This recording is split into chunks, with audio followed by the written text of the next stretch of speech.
हम नाही रहब हो, कि हम नाही रहब रे भतारू बाबूक पर जवानी छन के बेचब सखी नैहर के। जब यादव जी बारात में जाते हैं तो लड़कियां बोलती हैं झूठे हवाई फायर मारत रहो हो, खाली टुकुर टुकुर यादव जी निहारत रहो हो। तो उसी बात पे यादव जी बोलते हैं दयालु यादव जी के बराते में तो काहे डेरालू नाचे। वेला राजा हम तो खतिया बिछवनी, देखी लगा के मच्छर दनिया हो चली चली।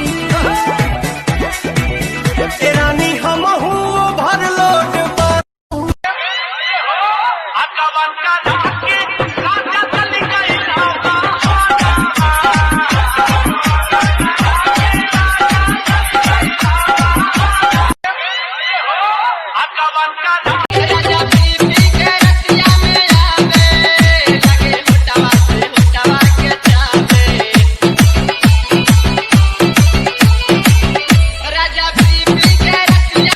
अंग्रेजी बोले के तो हमारा आदतें छूट गयलक। कल एगो चाय वाला के दुकान पर जाके कहनी कि भैया गिव मी 2 कपटी, तो कहत रहे कि तू कपटी, तोर बाप कपटी, तोर पूरा खानदान कपटी। अब ऐसा का गलती कर देनी है। चैली के आग जैसे तब मारो ता जाने, सुन जाइबू तू हईती सड़की से आधे में लड़ाई हो गई, लड़ाई हो गई।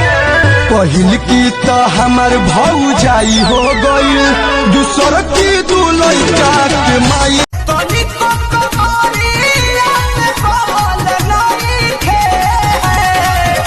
कैसे बताई बात सखिया रे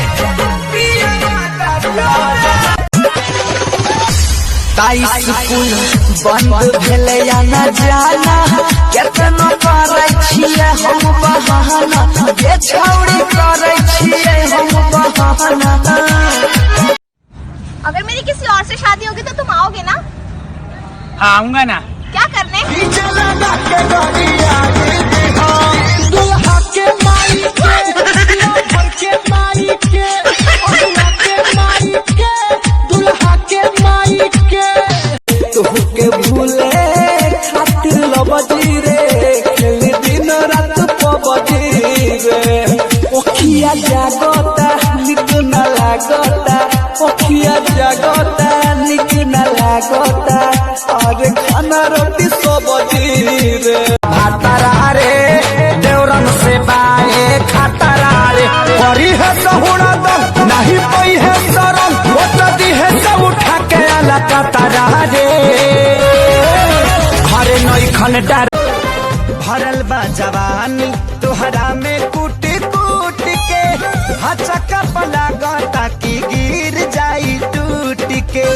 और मिछ में रेड कलर के रेड कलर ये हो ए बोलू ऐसा सिचुएशन क्रिएट हो गइल, शादी दीदिया के देवरे से सेट हो गइल। बोलू ऐसा सिचुएशन क्रिएट, भले कार्ड पर नाम भतार के बा, बाकी हार्ड पर नाम यार के बा। भले कार्ड पर नाम भतार के बा, बाकी हार्ड पर नाम यार के बा।